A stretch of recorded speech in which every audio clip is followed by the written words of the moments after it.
Stacy, will you go back there and hit breaker number 27 for me? Or Bennett, somebody? Awesome, fantastic, thank you. Well, as you see, I am not Dr. Tim. Dr. Tim's right over there. He has been exceedingly busy this week with his last semester of school. So he asked me to jump in and do a bad job of filling in. So we will do our best we can and go from there.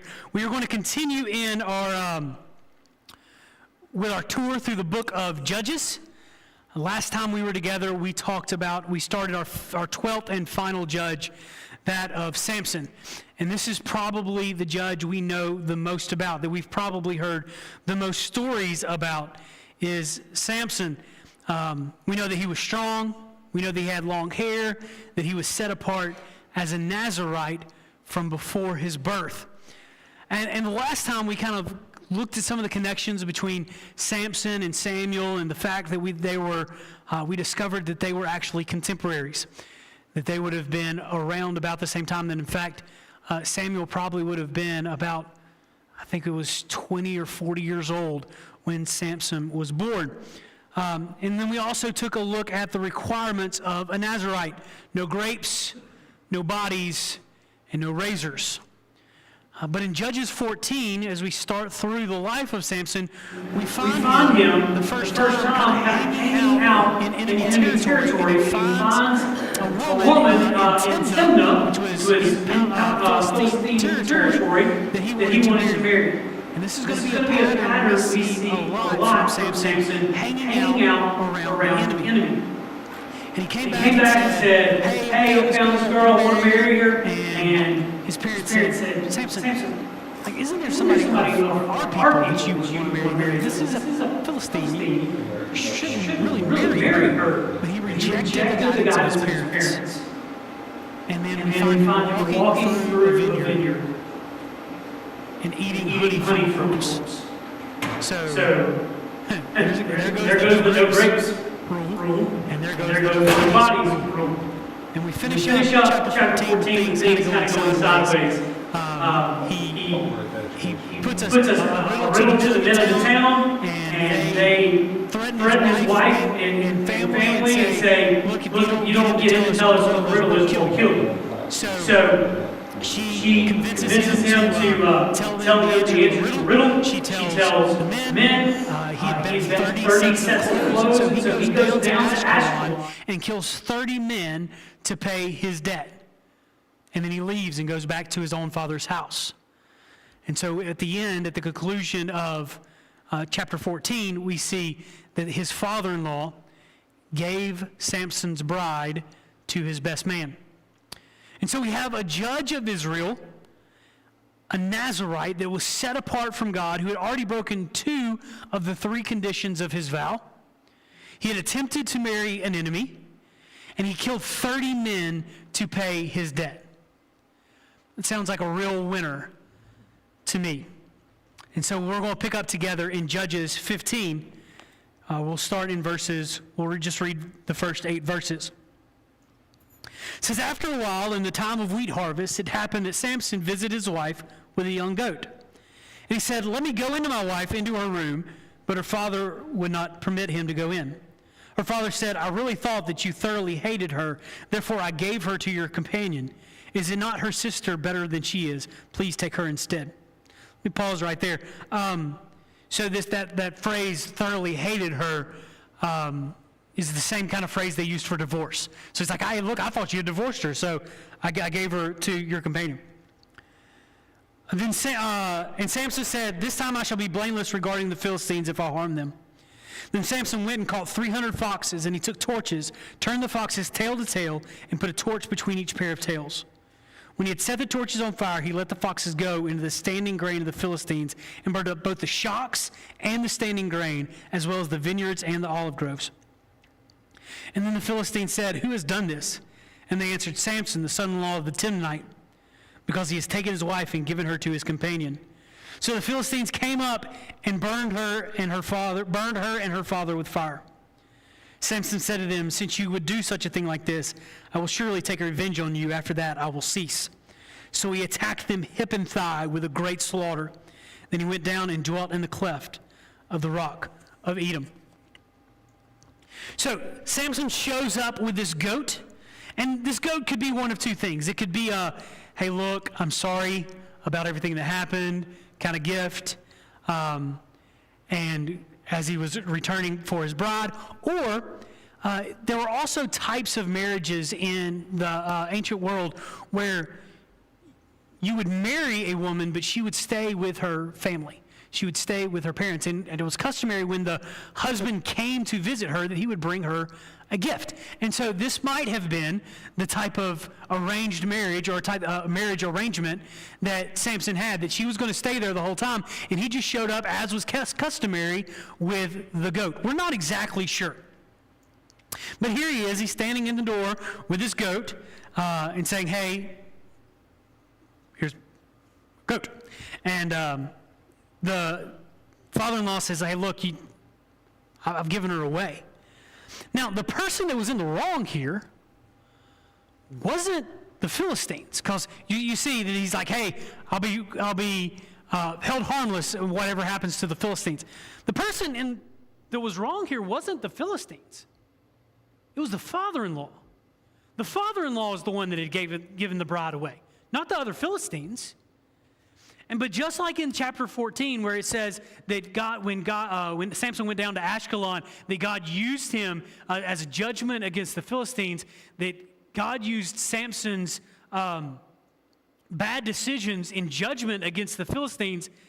This is the same thing that happens here. God used the same thing here and pointed Samson towards the enemy.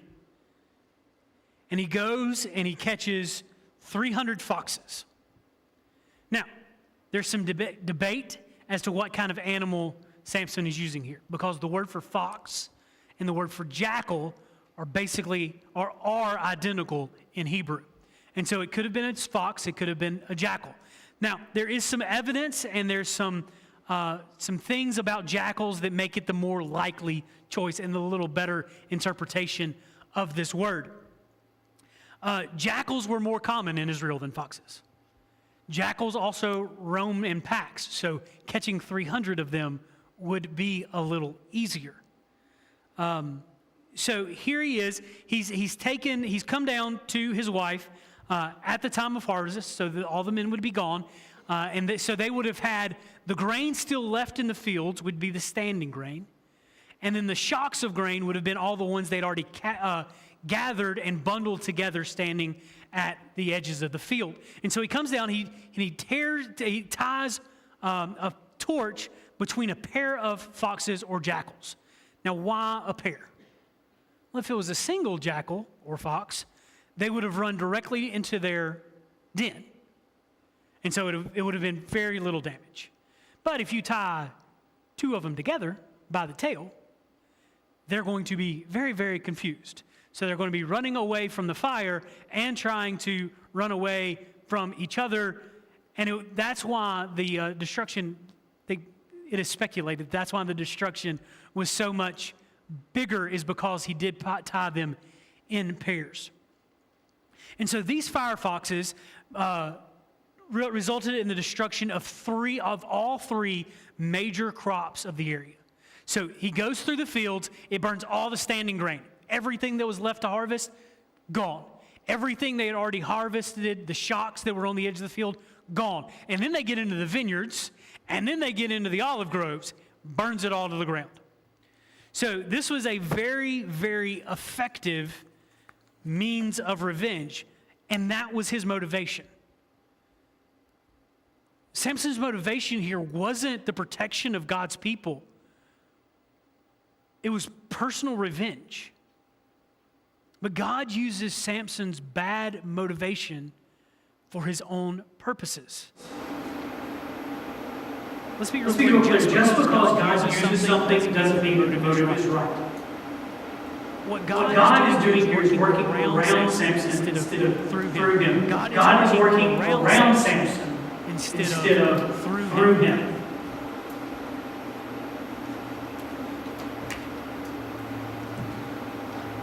It's like those artists that go into junkyards and grab pieces of metal or trash, and build these amazing sculptures out of it.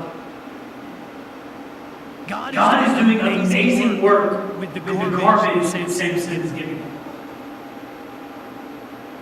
When we approach God with wrong motives, we are the ones that miss out, not God. When we approach God with wrong motives, we miss out. When we're giving our money to the church just so that God will bless us and give us more money, or when we're calling out other people's sin, not to help guide them into righteousness, but to show them that we are better. And when we come to church every week, not to meet with Jesus, but to check a box. We are coming with bad motivations, and we're the one that misses out, because God can still use our attempts to shame others to correct them and lead them to righteousness. God can still use the money we give with bad motivations, just looking for a return on our investment to spread the gospel. God can still use us being here with our arms crossed and our head folded and our scowl on our face to soften our hearts, to be confronted with the gospel. God isn't the one being deprived here. We are. Think about all the victories Samson could have had if he was walking with God instead of on his own. Let's pick up in verse 9. Now the Philistines went up, encamped in Judah, and deployed themselves against Lehi. And the men of Judah said, "Why have you come up against us?" So they answered, "We have come up to arrest Samson, to do to him as he has done to us." Then 3,000 men of Judah went down to the cleft of the rock of Edom and said to Samson, "Do you not know that the Philistines rule over us? What is this you have done to us?" And he said to them, "As they did to me, so I have done to them." And they said to him, "We have come down to arrest you, that you may deliver you into the hands of the Philistine." Then Samson said to them, "Swear to me that you will not kill me yourselves." So they spoke to him, saying, "No, we will tie you securely and deliver you into the hands, but we surely will not kill you." And they bound him with 2 new ropes and brought him up from the rock. When he came to Lehi, the Philistines came shouting against him. Then the Spirit of the Lord came mightily upon him, and the ropes that were on his arms became like flax that is burned with fire, and his bonds broke loose from his hands. He found a fresh jawbone of a donkey. You know why it had to be fresh? Because if it was old, it was brittle, and it would have busted apart the first time he hit somebody. That was like in 4 of my commentaries, and I was like, okay, cool, groovy. Fresh jawbone of a donkey, and he reached out his hand and took it and killed 1,000 men with it. Then Samson said, "With the jawbone of a donkey, heaps upon heaps, with the jawbone of a donkey, I have slain 1,000 men." And so it was that he finished speaking, that he threw the jawbone from the hand and called the place Ramoth Lehi. So after God has used Samson to begin to punish the Philistines, look at Israel's reaction. Is Israel's reaction to rally behind him and say, "This is the guy who's going to lead us into freedom. This is the guy who is our judge, who is going to free us from the bondage of the Philistines"? No. They say, "This is the guy that's stirring up trouble. We need to turn him over to the guys that are in control." They come to capture him. Sometimes the help that we give isn't seen as help but harm to the people we're ministering to. Our help is seen as harm to the people that we minister to. We talk about this a little bit on the podcast tomorrow, so make sure you tune into that. But sometimes when we're doing the right thing, the people we're trying to help would rather just stay where they are, would rather just stay in the condition they are in. The Israelites were satisfied to be ruled by the Philistines. Instead of trying to help Samson to gather together to rally behind him, they gather together to capture him. So what do? We do the same thing Samson did, which is the same thing Jesus did. When we fight when we come up against opposition, when people fight our faith, we fight for them. When people fight our faith, we fight for them. When the Israelites came and captured Samson, they took him down to the Philistines, and instead of fighting against the people that he was trying to help, he fought the ones. He fought for them. We need to be praying for the people who are fighting against us. We need to love them even when they push us away. We need to show them that we are here for them. What does that mean? What does that look like? It means not normalizing their behavior, but showing them Jesus. That's what the world gets twisted today, is that they say that to love somebody is to accept everything they do. No, to love somebody is to train them up in the truth. But that is also often seen as harm in today's society. So what do? We continue to pour our love into them. We continue to pour Jesus into them. We continue to fight for them, even though they are fighting us every step of the way. But we can't love people from across the room. Told this story several times before. Used this example several times before, most recently on a recent podcast. But if I walk into a lunchroom and I see Lyndon sitting over there, and I notice that Lyndon has a big old hunk of broccoli in his teeth, if from across the room, with everybody listening, I go, "Hey, Lyndon, you got something in your teeth." Is that very loving? It's correcting. It's helpful. But it's not very loving. Watch it, Bennett, I'm coming off the stage. But if I'm with Lyndon, and I know Lyndon, I can walk across that room, and I can come up right beside him and be like, "Hey, bud, you got something in your teeth." That's love. Same correction, same exact correction, but it's the heart with which it's done. When we are standing across the room, not in a relationship with people, and we are just yelling correction at them, that's not love. But if we are in relationship with people, if we are walking with people, then we can saddle up beside them and say, "Hey, look, what you're doing isn't lining up with Scripture." Now, they may not want to hear it. That's a completely different issue. That's their issue, not our issue. Our issue is to show them the truth in love. Because from across the room, we're just giving them truth. We're not giving them love. And to sit beside Lyndon the entire time and just let him sit there with this big old hunk of broccoli in his teeth is not truth. It's just love.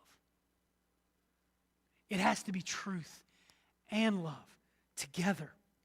And we need to fight for the people that when they push us away, we stay. We see this kind of stuff in early relationships. If you can think back to when you were first dating, you'll be talking to your significant other, and they'll be like, "Hey, look, you don't come tonight.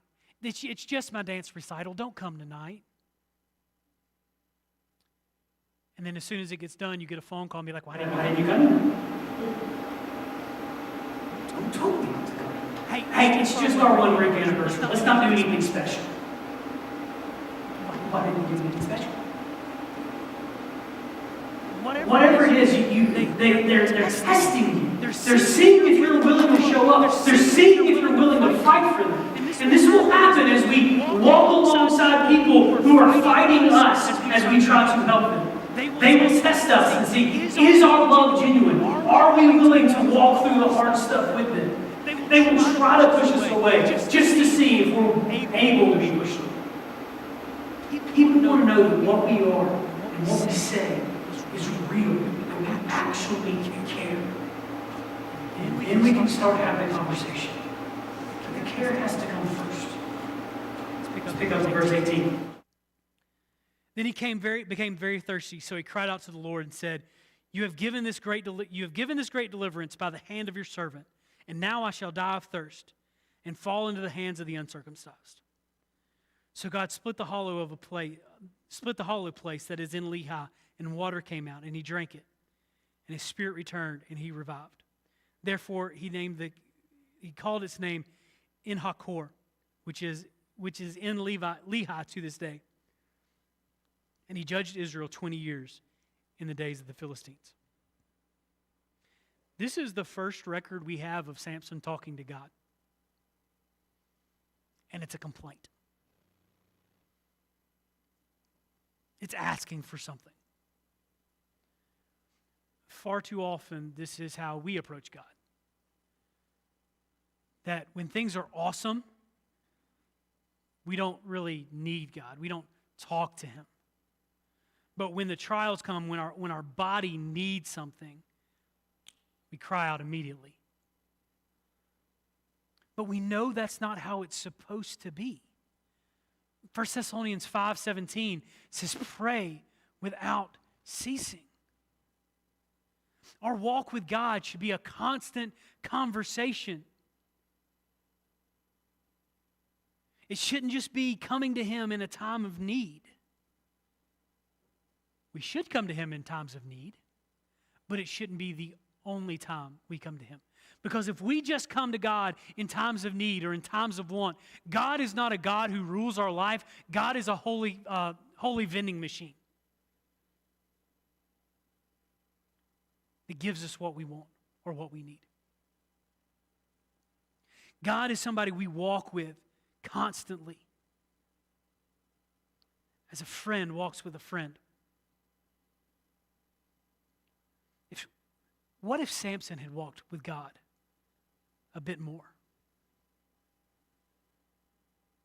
Maybe chapter 16 would turn out a little different. Let's pick up at 16 verses 1 through 3. Now Samson went to Gaza and saw a harlot there and went into her. When the Gazites were told, Samson has come here, they surrounded the place and lay in wait for him all night at the gate of the city. They were quiet all night, saying, in the morning, when it is daylight, we shall kill him. And Samson lay low till midnight. Then he arose at midnight, took hold of the doors of the gates and of the city and the two gateposts, pulled them up, bar and all, put them on his shoulders, and carried them to the top of the hill that faces Hebron. At this point, it kind of seems like Samson has given up. We've just had this story of God providing water from the rock, but just like Israel, the story as they walk through the wilderness, they immediately turn and he does something stupid. He has thrown off, at the beginning of chapter 16, he has thrown off like really any appearance of trying to keep himself pure. Samson does what he wants, when he wants, with who he wants, and no one can say a thing about it. Samson wasn't being tempted anymore. He was tempting himself. Because Samson is a long way from home. Ashkelon was about 30 miles or so, I think, from his hometown. 20 to 30 miles from his hometown. And the reason that when he lost the bet, he went to Ashkelon to kill those 30 men was so that the murders didn't get, like the news didn't get back too quick, so he could give them the clothes and get out of there. But Gaza is 40 miles, 45 miles south of his hometown. He's a long way from home. It's one thing to be on a diet and walk by a pack of cookies. It's another thing to be on a diet and to pick up cookies from the store, bring them home, sit them on your table, open them up and go, I'm going to eat those. Samson wasn't even trying to avoid temptation anymore. He was in the city of the enemy 45 miles from his house. And yet God was still using Samson to punish the Philistines. So they lay in wait. He goes, fine. You close the gates on me, I'll take the gates. And these were big gates. And he took them post, beam, and all, put him on his shoulders, and walked them. Now, there's some ambiguity in the language here as to whether he just walked them to the nearest hill and put them atop that faced Hebron, or if he walked them the 47 miles it would be back to Hebron. Language is a little ambiguous, but either way, he took big old heavy doors, threw them on his shoulders, and walked uphill a long way. By stealing their gates, he had left them exposed. And in fact, the phrase, possess the gate of my enemy, was a way to say, I win. I am victorious. You cannot stop me from coming in or going out. I possess your gates. And so God had used Samson here to continue his judgment upon the Philistines. Let's pick up in verses 4 through 22. Afterward, it happened that he loved a woman in the valley of Sorek whose name was Delilah. And the lords of the Philistines came to her and said to her, entice him and find out where his great strength lies, and by what means we may overpower him, that we may bind him to afflict him, and every one of us will give you 1,100 pieces of silver. So Delilah said to Samson, please tell me what your great strength lies, and with what you may be bound to afflict you. And Samson said to her, if you bind me with 7 fresh bowstrings, not yet dried, then I shall become weak and be like other men. So the lords of the Philistines brought to her 7 fresh bowstrings, not yet dried, and she bound him with them. Now men were lying in wait, staying in her room. And then she said, the Philistines are upon you, Samson. But he broke the bowstrings as a strand of yarn breaks when it touches fire. So the secret of strength was not known. Then Delilah said to Samson, look, you have mocked me and told me lies. Now please tell me with what you may be bound. So he said to her, they bind me securely with new ropes that have never been used, then I shall become weak, just like any other man. Therefore Delilah took new ropes and bound him with them, and said, the Philistines are upon you, Samson. And men were lying in wait, staying in the room, but he broke them off his arms like a thread. Delilah said to Samson, until now you have mocked me and told me lies. Tell me with what you may be bound. And he said to her, if you weave the 7 locks of my head into the web of the loom. So she wove it tightly with the batten of the loom, and said to him, the Philistines are upon you, Samson. But he woke from his sleep and pulled out the batten and the web from the loom. Then she said to him, how can you say I love you when your heart is not with me? You have mocked me these 3 times and have not told me where your great strength lies. And it came to pass when she pestered him daily with her words and pressed him so that his soul was vexed to death, that he told her all his heart and said to her, no razor has ever come to my head, for I have been a Nazirite to my God from my mother's womb. If I am shaven, then my strength will leave me, and I shall become weak and be like any other man. When Delilah saw that he had told her all his heart, she went and called for the lords of the Philistines, saying, come once more, for he has told me all his heart. So the lords of the Philistines came up to her and brought the money in their hand. Then she lulled him to sleep on her knees and called for a man and had him shave off the 7 locks of his head. Then she began to torment him, and his strength left him. And she said, the Philistines are upon you, Samson. So he woke from sleep and said, I will go out before as other times and shake myself free. This is one of the saddest sentences in the Bible. But he did not know that the Lord had departed from him. Then the Philistines took him, put out his eyes, brought him down to Gaza. They bound him with bronze fetters, and he became a grinder in the prison. However, the hair on his head began to grow again after it had been shaven. This is the story we tell about Samson to everyone. This is the kid's story. The story of Samson being the biggest, most arrogant, most gullible sucker on the face of the planet. He had to have thought he was absolutely invincible, that absolutely nothing could stop him, because he was so far gone in his sin that nothing would stop him. Samson had been blinded way before verse 21. His sin didn't start with Delilah. It started with defying his parents.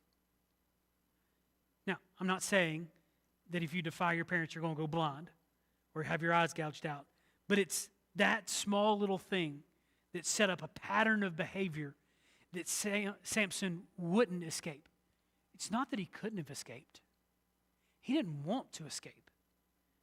He had every opportunity to walk away, but he kept pursuing sin.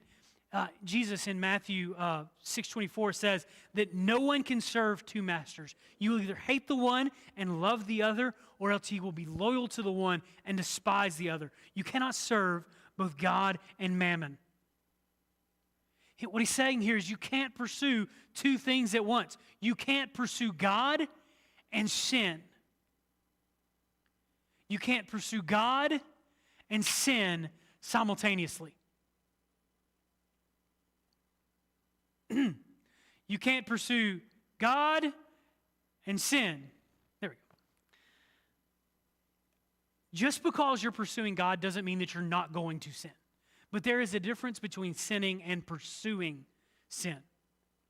Let's go back to our cookie illustration. So, it is easier to find cookies when you're standing in the cookie aisle or when you have brought them into your home and set them on your table. But if you're in the veggie aisle, it's a lot harder to find cookies. Now, sometimes they'll blindside you and like have a display at the end of the tomatoes. Rude. Or they'll like Winn-Dixie's the worst. Because you walk in, and if you go to the right, there's their produce section. So you go through all their produce section, and all this stuff is nice and healthy. Right as you turn the corner to go back to the rest of the store, they have this big table sitting right beside the produce section. It's all of their like handmade candies. And it's like handmade double chocolate covered peanuts and handmade orange slices. And all the really good stuff is really bad for you. Sitting right next to the produce. If I'm on a diet, I'm in the produce section, I see that, that's tempting. If I'm standing in the candy aisle, that's always tempting. It's easier to find sin when you're in the midst of sin than when you're pursuing righteousness. Who Samson had surrounded himself with his enemies led to some really bad choices.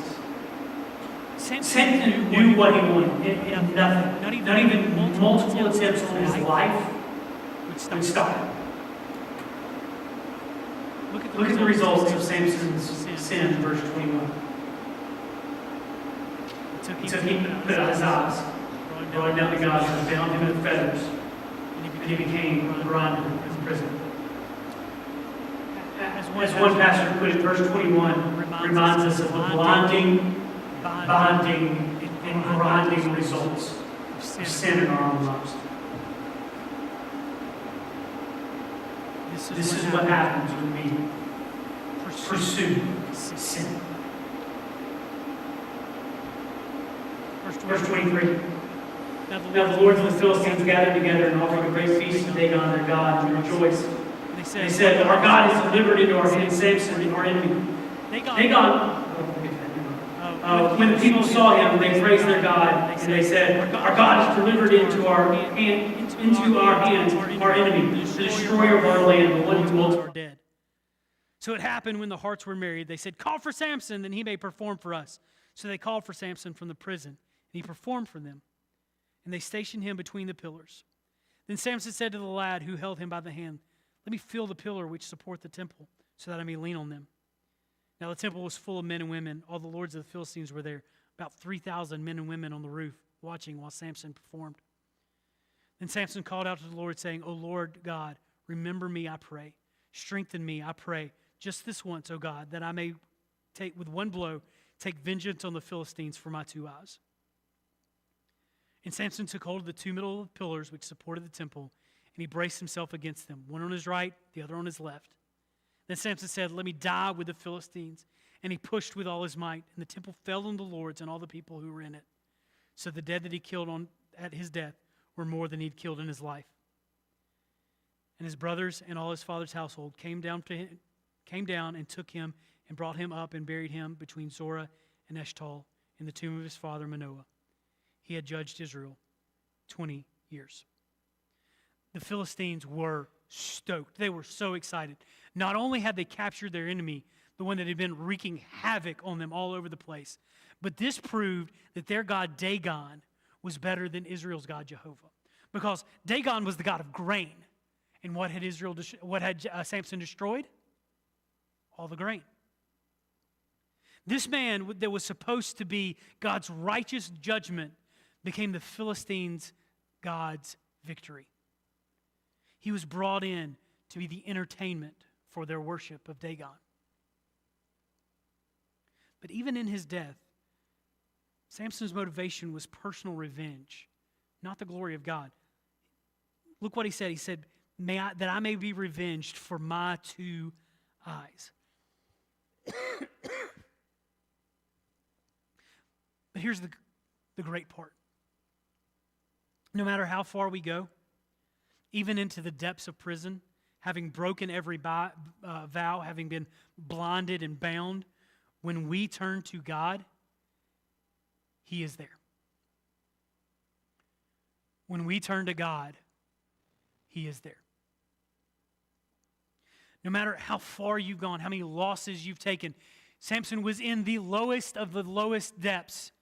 When he turned to God, He was there. This is a man that didn't really walk with God all that much, even though God was with him the entire way. When he turned to God, God was there. Samson had made every mistake possible. Samson was the absolute worst choice for the hero of your story. In fact, if the Bible were just a book of good stories that promote our belief system, this one wouldn't be in here. But it is. It's to show us what a merciful God is, what a God of redemption we serve. I want you to look at verse 22. However, the hair on his head began to grow again after it had been shaven.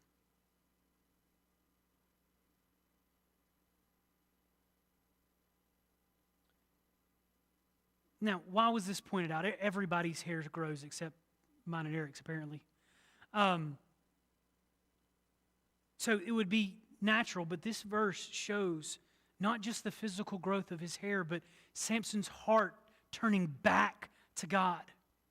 After 2.5 chapters of rebellion, of pursuing sin, of breaking vows, Samson trusted God. His faith was in God. His prayers were to God. That's why he's in the Bible. That's why he's listed in Hebrews 11 in the Hall of Fame of Faith with Barak and Gideon and Jephthah and David and Samuel. Not because of his military victories, but because of his faith in God. And when he called, God answered him and gave him strength and used him. Even after everything else, God used him. As followers of Jesus, we beat ourselves up a lot about not being good enough, about not following well enough. But that's not the point. The point is to follow. This is the lesson we need to be teaching ourselves and teaching to others. The point is not following well. The point is just to follow.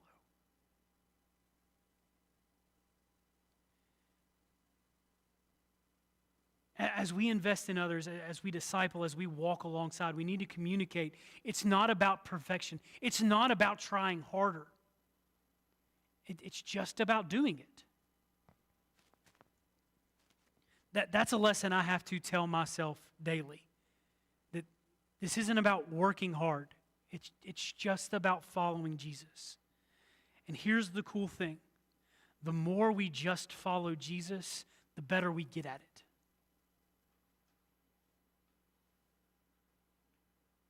The more we do it, the better we get at it. Not the harder we work, we get better at it. Not that we're ever going to achieve perfection in this life, but the more we do it, the more we just follow Jesus, the better we do at it. That's what walking with Christ is about. It's just about walking. Thank you so much for joining us tonight. We hope to see you on Sunday. Please pray about being a soccer coach if that's something you're able to do. Thank you so much. We'll see you Sunday.